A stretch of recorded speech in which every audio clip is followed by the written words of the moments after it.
So,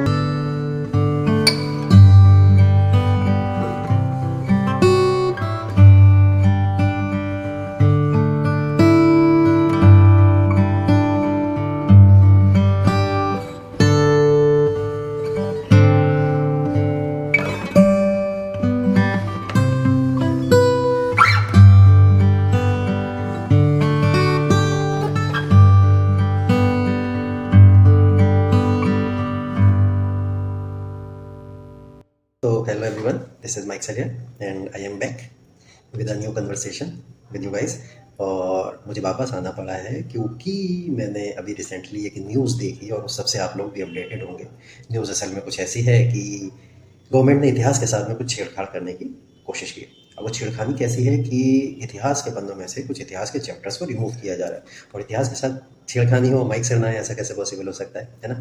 तो मैंने सोचा कुछ आप लोग के साथ में अपने व्यूज़ जो हैं वो शेयर कर लिए जाए। अभी रिसेंटली क्या हुआ है, 12th क्लास 11th क्लास के सिलेबस में से एनसीईआरटी के कुछ सोशल स्टडीज़ के चैप्टर में से, बेसिकली हिस्ट्री में से मुगल्स की हिस्ट्री को रिमूव किया जाएगा।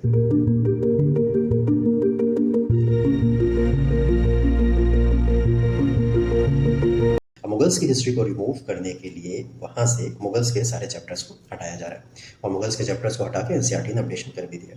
ठीक, अब मेरा क्वेश्चन है, गवर्नमेंट से क्वेश्चन है, या जो लोग इस तथ्य को सपोर्ट करते हैं, इस फैक्ट को सपोर्ट करते हैं कि गवर्नमेंट ने जो किया वो सही किया, उन लोगों से मेरा एक सीधा क्वेश्चन है। अब अगर मुगल्स के बिना इतिहास पढ़ना है हमको, या मुगल्स के बिना इतिहास पढ़ाया जाएगा, ठीक है, तो क्या मुगलों का किसी भी तरीके का कोई योगदान रहा हो ना रहा हो, एक अलग कन्वर्सेशन है, हमें उस सब पे जाना भी नहीं है। लेकिन क्या मुगलों का भारत के अंदर के जो भी ऐतिहासिक चैप्टर हमारे दिए गए, उन चैप्टर्स के अंदर क्या कोई भी डिस्कशन नहीं होगा, या मुगल्स को पूरी तरीके से रिमूव कर दिया जाएगा? बेसिकली मुझे तो ये कॉन्सेप्ट लग रहा है कि मुगल्स को हिस्ट्री में से निपटाना है, पूरी तरीके से खत्म करना।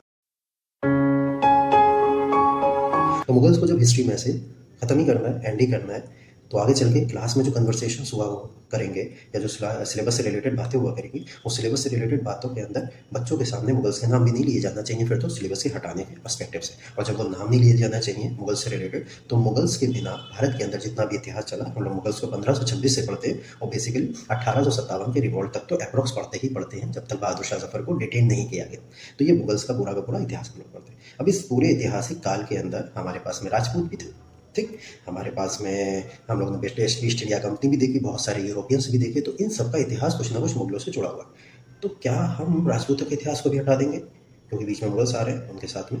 तो मुगल्स को ना पढ़ने के चक्कर में क्या हम राजपूतों को भी दरकिनार कर देंगे?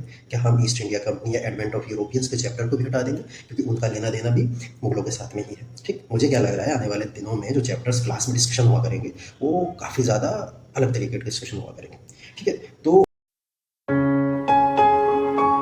what history class conversation will sound like soon, और वो कन्वर्सेशन किस तरीके का हुआ करेगा, तो उस कन्वर्सेशन की तरफ थोड़ा सा एक नज़र डालते हैं। उस कन्वर्सेशन को जरा देखिए कैसे कन्वर्सेशन हुआ करेंगे। तो Maharana Pratap fought in the battle of Haldighati in 1576। अच्छा पूछेगा किसके साथ सर लड़ाई हुई थी, किसके साथ में बैटल हुआ था? टीचर कहेगा उनके सैनिक गए होंगे साथ में, ठीक है, किसी रूलर के साथ में हुआ होगा, वो रूलर के सैनिक गए होंगे साथ में। सेकंड क्वेश्चन अगर बच्चा पूछेगा क्लास में, सर ताजमहल किसने बनवाया, तो टीचर का रिस्पॉन्स होगा एक आदमी ने बनवाया था, अपनी बीवी के लिए बनवाया होगा और मोहब्बत की निशानी थी, मोहब्बत की निशानी के लिए बनवा दिया गया होगा। But sir what were their names, उनके नाम क्या थे?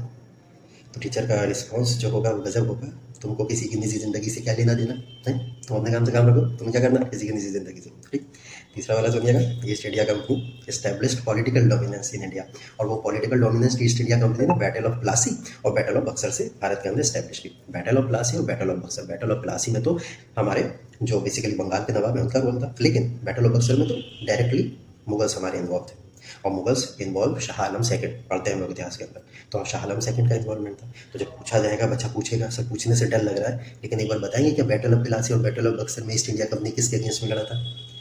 टीचर का रिस्पॉन्स होगा दूसरे के जख्म खरीदने में तुम्हें ज़्यादा मजा आता है, क्या करना तुम्हें, छोड़ो हटाओ। ठीक, अगला क्वेश्चन, एवरी ईयर 15 अगस्त हम लोग जो है सेलिब्रेट करते हैं और हमारा नेशनल फ्लैग होस्ट किया जाता है। कहाँ से? Red fort. Red fort Delhi में प्रधानमंत्री जी जाते हैं हमारे, और रेड फोर्ट से जाके क्या करते हैं, फ्लैग होस्टिंग करते हैं, और प्राइम मिनिस्टर उसके बाद में अपनी स्पीच देते हैं। ठीक, तो क्वेश्चन बच्चा पूछ सकता है ना कि रेड फोर्ट सर किसने बनवाया था? तो टीचर क्या करेगा, इग्नोर ही कर देगा, क्या है प्रधानमंत्री स्पीच देते हैं वगैरह वगैरह वहाँ पे, और क्वेश्चन को ही इग्नोर कर देगा आगे चल के। ठीक, इंडिया की कैपिटल शिफ्ट करी गई थी आगरा से दिल्ली, ठीक है। आगरा से दिल्ली 1648 में इंडिया की कैपिटल को शिफ्ट किया गया।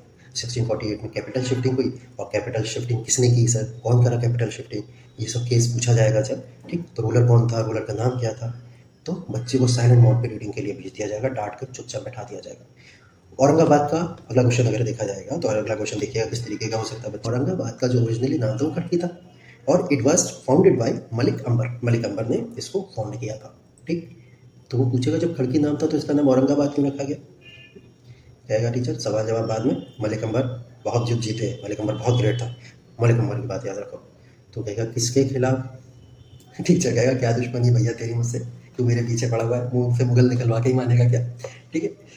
बच्चा पूछ सकता है सर ये जामा मस्जिद किधर है, बड़ी खुशी में टीचर बताएगा अरे अच्छा क्वेश्चन पूछ ले, उत्तर प्रदेश में है, फतेहपुर सीकरी के अंदर। बोले अच्छा, बोले इनकी हिस्ट्री से डिस्कशन करें या नहीं कर दिए, टीचर कहेगा आज के लिए इतना ही काफ़ी है, चलो चलते हैं, टाटा बाय बाय। खत्म, bye bye, tata, goodbye, गया। मेरा कहने का मकसद बेसिकली यहाँ पे ये है कि मुगल की हिस्ट्री क्या सिर्फ मुगल की हिस्ट्री है, या मुगल से ही लेना देना उनका, क्या मुगल्स का किसी के साथ कनेक्शन नहीं।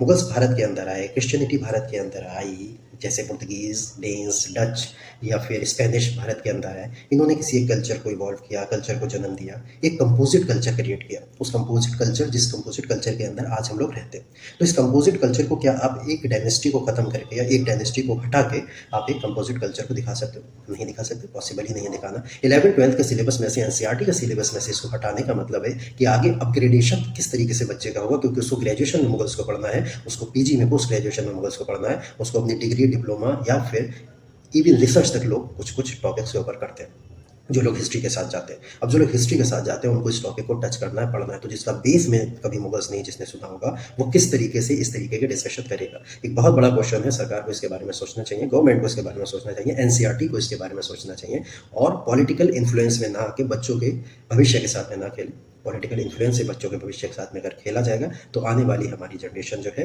उस जनरेशन पे एजुकेशन के नाम से बहुत गलत प्रभाव पड़ेगा, और वो सिर्फ और सिर्फ मुगल के विरोधी नहीं होंगे, वो आने वाले समय में किसी भी शासक के कभी भी किसी भी समय में कैसे भी विरोधी हो सकता है वो करंट गवर्नमेंट कर रही है, जो करंट गवर्नमेंट है उसके भी विरोधी आगे चल के बन जाएं। इतिहास में पन्नों को मिटाने का मतलब यही होता है, इतिहास से छेड़छाड़ नहीं करना चाहिए। मैं यही कहते हुए अपने इस भाषण को यहीं पे ख़त्म करता हूँ। थैंक यू सो मच आपका समय देने के लिए, और इसको सुनने के लिए मैं आप सबसे भी अपील करूँगा कि इस सबको थोड़ा सा सोचिए, समझिए, और समझने की क्षमता अपने अंदर इस्टेब्लिश करिए, क्योंकि कहते हैं ना, जो इंसान सोच समझ नहीं सकता वो मानव जानवरों के या फिर